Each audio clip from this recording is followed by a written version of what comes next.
It's very orange in here, and that's because my house is on fire. In this video, we're going to talk about shilling in the sim racing industry and what you should be looking out for.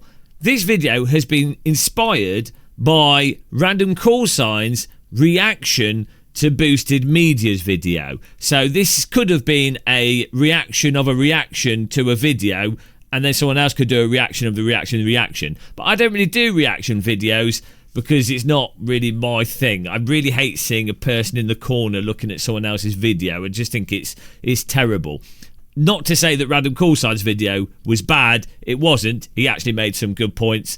And as far as reaction videos go, I'll give Random Call Sign a pass. Though I was actually swayed partly by the fact that Random Call Sign is pretty damn sexy. So I can have his face in the corner any time of the day. What can I add to this conversation, though? I think Random Call Sign actually covered a whole bunch of points, and Will even made some good points about, ultimately, really, the main thing is you just need transparency. People need to be generally consistent in what they're doing, and they need to declare if they're doing something that's sponsored, if it's a review, what the terms of the review are, if they've been paid to review or not. And actually, all this stuff is in the UK at least regulated. So if people aren't transparent, they might get legal issues. I think the point of people being consistent and being as clear as possible is a very good point. And as Random Call Sign said, actually in the sim racing space, people really are quite clear and transparent, much more so than they are in other industries. Now, what can I add to this though? What I think really needs to be said, and what I think is pretty much missed by everyone that discusses this topic, and what I think is actually the real issue, is the thing is, it's not really about sponsored videos and sponsorships affecting what people do and the credibility of what people do. It's not even about the necessarily giant corporations coming into sim racing and that changing the landscape. The thing that I want people to be aware of, or what I think is really important, is the viewers should always be skeptical of any content on the internet. Anything.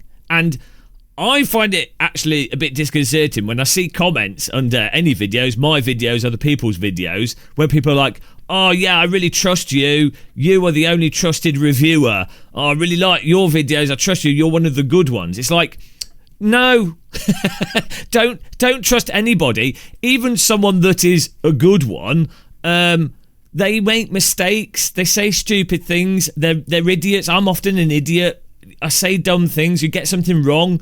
You need to be skeptical and critical of everything that you see on the internet. So that's a big thing. Even if something's disclosed, you still need to think about the information that's said in a video and then apply your own thought to it and go, well, does that seem logically reasonable? Were there sources given?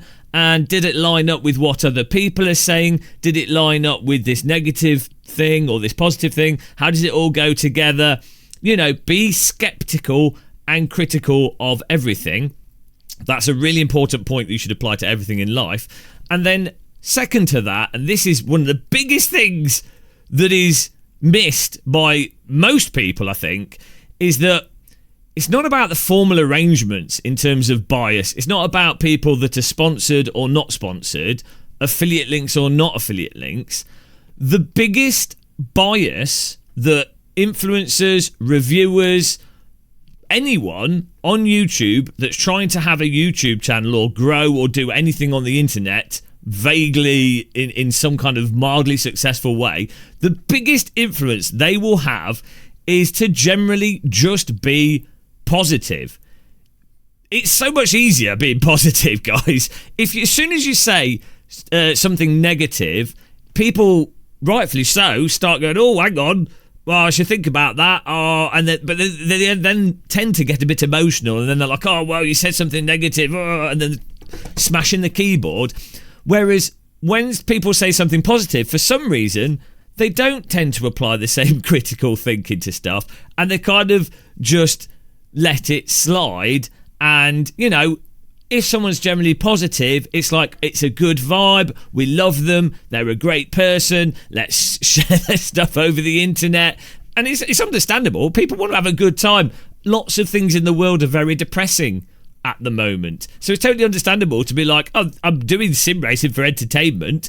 I want some entertaining reviewing stuff. I want some good entertaining sim content. I want to just geek out over equipment and not have someone tell me that maybe this is a bit pointless with this game, or this game's a bit pointless, or that thing's not pointless, or what's better or worse. You know, some people just want generally positive stuff. So it's totally understandable. But that is really the massive bias that you see on the internet. And of course, you know, it doesn't matter if you're sponsored or if you've got affiliate links or whatever your arrangement is. If you are generally a bit positive, more people are going to buy things with your affiliate links. If your brand is generally seen as like a more positive, happy brand, more people will buy your affiliate links. And so there's a really big bias for that general positivity, good vibe thing, which is why you'll find most pure influencers typically are sort of just happy-go-lucky, let's not question anything type personalities. That's why that is like that. But yeah, people need to be sort of a bit sceptical of general positivity. But even that is a massive oversimplification, because different people, depending on how they've cultivated their audiences for their sim racing channel, tech channel, YouTube channel, whatever, different people will have different types of audiences that they've built, which will be responding to their content in different ways. And so there will be different types of biases that those influencers will play towards that are going to be affecting the content that they do. And again, it's not that it's like an evil thing that people do. It's not that it's intentional or Machiavellian. Do enjoy that word. And it's not that it's necessarily Orwellian. but you know, people will have like subtle biases, and this is why you have to be like really critical about everything and really think about stuff and be critical about being critical and being open-minded about being critical. So it all gets very complicated, and people, including myself, humans are total idiots. So keep that in mind at all times when looking at things. That's the main thing. There's no real takeaway from this video. I've done a lot of thinking on this subject matter.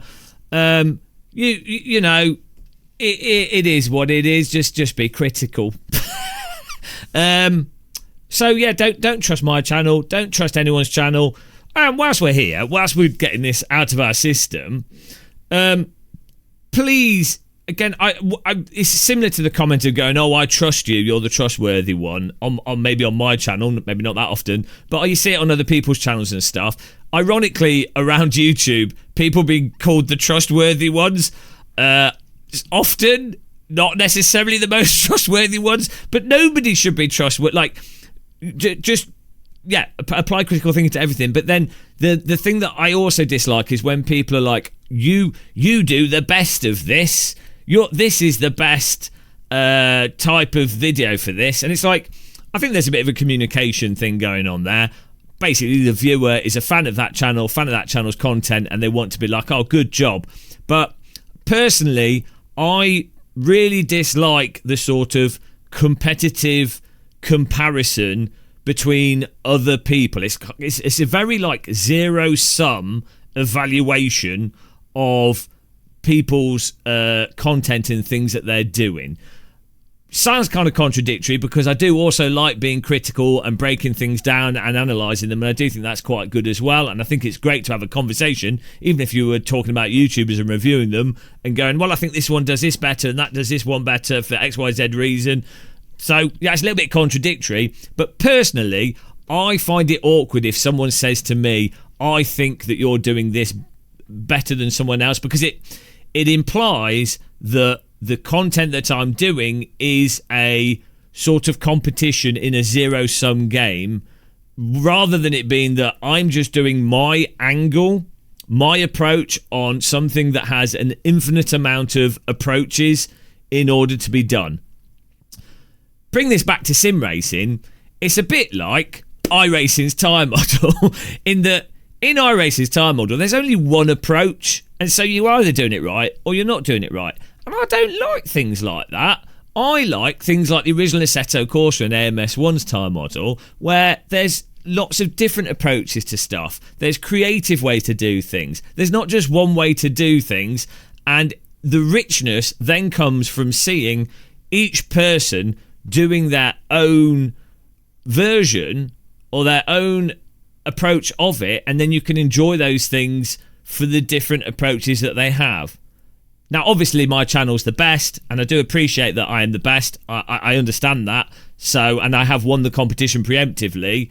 Yeah, you know, just I those comments on videos, I'm just like, such a boring way to see the world. And as you guys know, if you watch my live stream, boring is banned. People need to be open-minded, creative, critical, playful, and mostly depressed until they drink a cup of tea and then they cheer up. But there you go, guys. Did this video add anything to the conversation? I don't think it did, but it was food for thought, or maybe like anti-food for no thought. Till the next one, happy tea drinking. Go and subscribe to Boosted Media. Go and subscribe to Random Call Sign.